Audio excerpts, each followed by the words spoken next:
Hello guys, welcome back to my first തന്നെ Emirates cabin ക്രൂവിൻ്റെ requirements നോക്കും. Fluent in reading and writing English and speaking as well എന്ന് വെച്ചാൽ 160 centimetre എന്നൊരു ഉദ്ദേശിക്കുന്നെങ്കിൽ പറയുന്നുണ്ട് അറ്റ്ലീസ്റ്റ് യൂസ്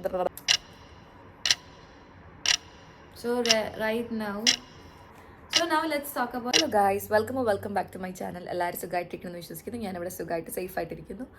സോ ചെറിയൊരു ശബ്ദത്തിനൊരു ഇഷ്യൂ ഉണ്ട്. കാരണം ഇപ്പം ഞാൻ ബാക്ക് ടു ബാക്ക് ഫ്ലൈ ചെയ്യുന്ന കൺട്രീസിലെ temperature is almost like 20 degree Celsius 18 degree Celsius. ഭയങ്കര തണുത്ത കാറ്റും. ഇവിടെ നല്ല മഴയാണ്.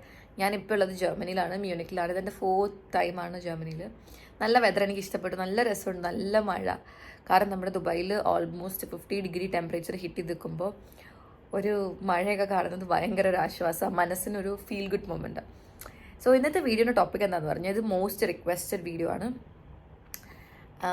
അതിന് മുന്നേ എനിക്കൊരു കാര്യം പറയാനുണ്ട്. ഈ വീഡിയോയിൽ ഞാൻ നിങ്ങൾ ചോദിക്കുന്ന പരമാവധി ക്വസ്റ്റ്യൻസിൻ്റെ ആൻസർ പറഞ്ഞിടാം.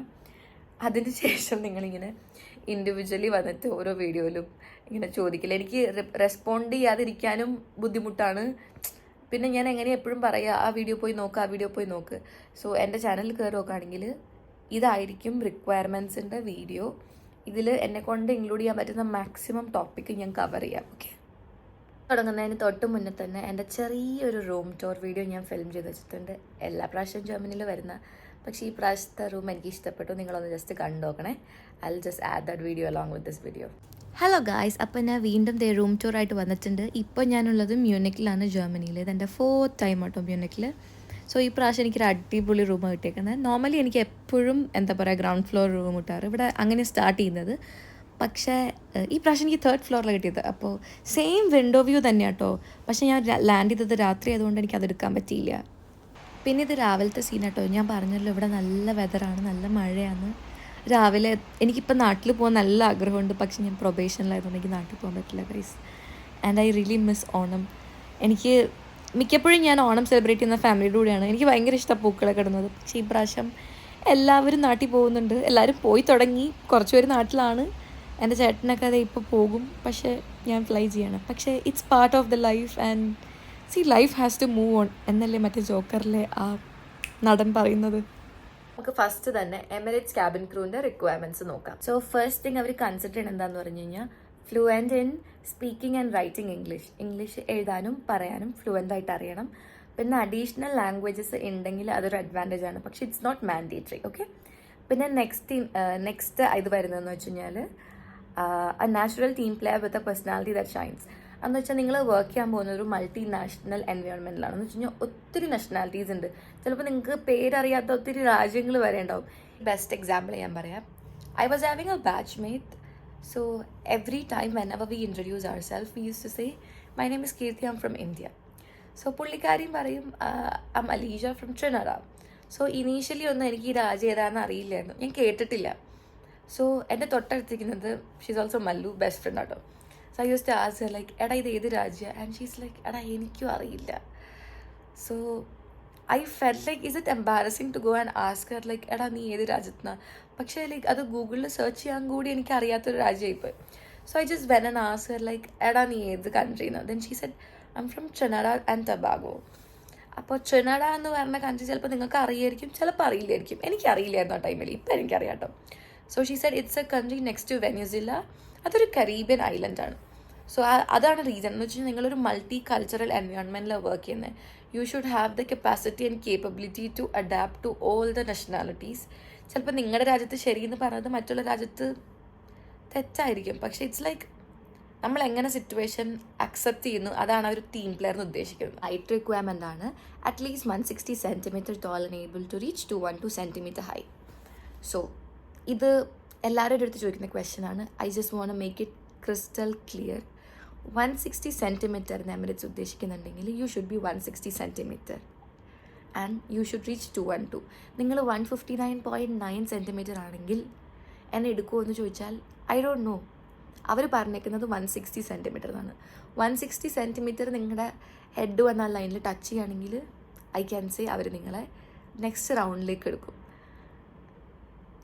അവരൊരു റിക്വയർമെൻറ്റ് വയ്ക്കുന്നുണ്ടെങ്കിൽ you have to follow that. അല്ലാതെ 0.05 സെൻറ്റിമീറ്റർ അല്ലേ കുറവുള്ളൂ എന്ന് വെച്ചാലൊന്നും കാര്യമില്ല. പിന്നെ 2-1-2 എന്ന് ഉദ്ദേശിക്കുന്നത് വെച്ചാൽ നിങ്ങൾ കാലിങ്ങനെ ഉയർത്തി വെച്ചിട്ട് you have to touch a line. ഇതെന്താന്ന് വെച്ച് കഴിഞ്ഞാൽ മിക്ക ആൾക്കാരും വിചാരിച്ചിരിക്കുന്നത് you have to close the overhead compartment close ചെയ്യാൻ വേണ്ടിയിട്ട് മാത്രമല്ല, you are having many safety and emergency equipments on the top. So in case of emergency അത് എടുക്കണമെങ്കിൽ നിങ്ങൾക്ക് കൂടെയുള്ള ഫ്രണ്ടിനെ വിളിക്കാൻ പറ്റില്ലല്ലോ, അല്ലെങ്കിൽ കൊളീഗ്സിനെ വിളിക്കാൻ പറ്റില്ലല്ലോ. You have to act on that situation like as quick as possible. So അതിന് വേണ്ടിയിട്ടാണ് അവർ ഹൈറ്റ് റിക്വയർമെൻറ്റ് വെക്കുന്നത്. ഇത് എമിറേറ്റ്സിൻ്റെ മാത്രം ക്രൈറ്റീരിയാസ് ആട്ടോ ഞാൻ പറയുന്നത്. ഇപ്പോൾ പിന്നെ വരുന്നത് എന്താണെന്ന് വെച്ചാൽ able to meet UAE employment visa requirement and at least 21 year old. So നിങ്ങൾ ഏതെങ്കിലും GCC എന്ന് വേണ്ട, നിങ്ങൾ ഏത് കൺട്രിയിലേക്ക് പോവുകയാണെങ്കിലും you should have a sponsor for your visa. പിന്നെ സ്പൗസ് വിസ ഒന്നും അല്ലട്ടോ ഞാൻ ഉദ്ദേശിക്കുന്നത്, എംപ്ലോയ്മെൻറ്റ് ഇൻ ടേംസിലാണ് ഉദ്ദേശിക്കുന്നത്. സോ എയർലൈനിൽ വർക്ക് ചെയ്യുകയാണെങ്കിൽ ഇപ്പോൾ എമിറേറ്റ്സ് ആണ് നിങ്ങളെ ഹയർ ചെയ്യണമെങ്കിൽ Emirates will be a sponsor. So visa sponsor ചെയ്യുമ്പോൾ കുറച്ച് criterias you have to meet. പിന്നെ അതിൽ പറഞ്ഞേക്കുന്നത് you should be 21 or 21 years above. എന്ന് വെച്ച് കഴിഞ്ഞാൽ ഫ്ലൈയിങ് ലൈസൻസ് കിട്ടണമെങ്കിൽ എന്ന് വെച്ച് കഴിഞ്ഞാൽ GCA ജനറൽ സിവിൽ ഏവിയേഷൻ്റെ ലൈസൻസ് നിങ്ങൾക്ക് കിട്ടണമെങ്കിൽ നിങ്ങൾ 21 വയസ്സ് അല്ലെങ്കിൽ 21 വയസ്സിൽ മേലെ ആയിരിക്കണം. നിങ്ങൾ പറയാണ് നാളെ എനിക്ക് 21 വയസ്സാവും എന്ന് പറഞ്ഞിട്ട് കാര്യമില്ല. The time when you join you should be 21 or 21 above. അതാണ് അവർ ഉദ്ദേശിക്കുന്നത്.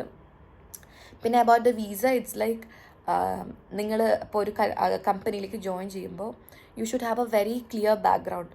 ക്രിമിനൽ റെക്കോർഡ്സ് ഒന്നും പാടില്ല. പിന്നെ എന്ന് വെച്ച് കഴിഞ്ഞാൽ പിന്നെ അതിൽ വരുന്ന ഒരു സംഭവമാണ് ഹെൽത്ത് ഫാക്ടേഴ്സ്. നമ്മൾ ഡിക്ലറേഷൻ ഫോമിൽ കുറച്ച് ഇതൊക്കെ ടിക്ക് ഇട്ട് കൊടുക്കണം. അത് once you get hired company will inform you. അത് ഭയങ്കര കോൺഫിഡൻഷ്യൽ ആയിട്ടുള്ള കാര്യം, അത് ഞാൻ പറയേണ്ട കാര്യമില്ല. സോ അത് നിങ്ങളെ കമ്പനിയിൽ പാർട്ടായി കഴിയുമ്പോഴത്തേക്കും definitely they will let you know 1 by 1. ക്വിക്കായിട്ട് ഞാൻ 3 കാര്യങ്ങൾ പറയാം. ഇത് കുറച്ച് ഇമ്പോർട്ടൻ്റ് ആയിട്ട് നിങ്ങൾ കൺസിഡർ ചെയ്യേണ്ടതാണ്. എമിറേറ്റ്സിൽ ക്രൂ ആയിട്ട് ഫ്ലൈ ചെയ്യണമെങ്കിൽ at least U should have 1 year experience in hospitality or customer service industry. നിങ്ങൾ ഗൂഗിളിൽ ചെന്നിട്ട് എന്താണ് കസ്റ്റമർ സർവീസ് ജോബ്, എന്താണ് ഹോസ്പിറ്റാലിറ്റി ജോബ് എന്ന് സെർച്ച് ചെയ്ത് കഴിഞ്ഞാൽ ഭയങ്കര ക്ലിയർ ആയിട്ട് കുറേ ജോബ്സ് കാണിക്കും. അതിൽ ഏതെങ്കിലും ഒരു ഇൻഡസ്ട്രിയിൽ 1 year എക്സ്പീരിയൻസ് ഉണ്ടായാൽ മതി. പിന്നെ വരുന്നതെന്ന് പറഞ്ഞാൽ next U should have A minimum of 12th grade. എന്ന് വെച്ച് കഴിഞ്ഞാൽ 12th പാസ് ഔട്ടായ ഒരു സർട്ടിഫിക്കറ്റ് മതി ക്രൂ ആയിട്ട് ഫ്ലൈ ചെയ്യാൻ വേണ്ടി. ഇത് ഞാൻ എമിറേറ്റ്സിൻ്റെ ക്രൈറ്റീരിയ ആണ് പറയുന്നത്. It depends on airline to airline. Okay. പിന്നെ ബാച്ചിലേഴ്സ് ഹോൾഡ് ചെയ്യണമെന്ന് നിർബന്ധമില്ല. പിന്നെ വരുന്നതെന്ന് വെച്ച് കഴിഞ്ഞാൽ no visible tattoo in Emirates uniform. ഞാനൊരു എമിറേറ്റ്സ് യൂണിഫോമിൻ്റെ സ്റ്റാൻഡേർഡ് കാണിക്കാം. ഇതിൽ വിസിബിൾ ആയിട്ടുള്ള പാർട്സിൽ ടാറ്റൂസ് പാടില്ല. ടാറ്റൂസും സ്കാർസും പാടില്ല. വലിയ സ്കാർസ് ഒക്കെ ആണെങ്കിൽ Emirates won't take you. If it's like very small and you can like you know എന്താ പറയുക, അത് റിമൂവ് ചെയ്യാൻ പറ്റുമെന്ന് വെച്ച് കഴിഞ്ഞാൽ ട്രീറ്റ്മെൻറ്റ് ചെയ്തിട്ട് റിമൂവ് ചെയ്യാൻ പറ്റുമെങ്കിൽ ദേ വിൽ അക്സെപ്റ്റ്. പക്ഷേ ഇതൊന്നും ഞാൻ പറയുന്ന പോലെയല്ല. It depends on the recruiter and depends on നിങ്ങളുടെ ലക്കും നിങ്ങളുടെ ഒരു പെർഫോമൻസ് ഒക്കെ അനുസരിച്ചിരിക്കും. പറഞ്ഞേക്കുന്നതാണ് എമിറേറ്റ്സ് എയർലൈൻ്റെ ക്യാബിൻ ക്രൂ ബേസിക് റിക്വയർമെൻറ്റ്. നിങ്ങൾക്ക് ഇതിൽ കൂടുതൽ അറിയാൻ താല്പര്യമുണ്ടെങ്കിൽ www.emirates-career.com എന്ന പോർട്ടലിൽ ക്ലിക്ക് ചെയ്ത് കഴിഞ്ഞാൽ ഡീറ്റെയിൽ ആയിട്ട് അവർ കൊടുത്തിട്ടുണ്ട്. ഡിസ്ക്രിപ്ഷൻ വൈസ് എല്ലാം കൊടുത്തിട്ടുണ്ട്. You can check it out. So ഇത്രയും പറഞ്ഞുകൊണ്ട് വീഡിയോ ഞാനിവിടെ എൻഡ് ചെയ്യാണ്.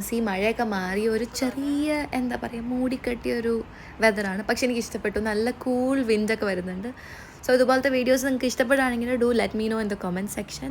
So thank you for watching. Bye. പിന്നെ സബ്സ്ക്രൈബ് ചെയ്യാൻ മറക്കല്ലേ.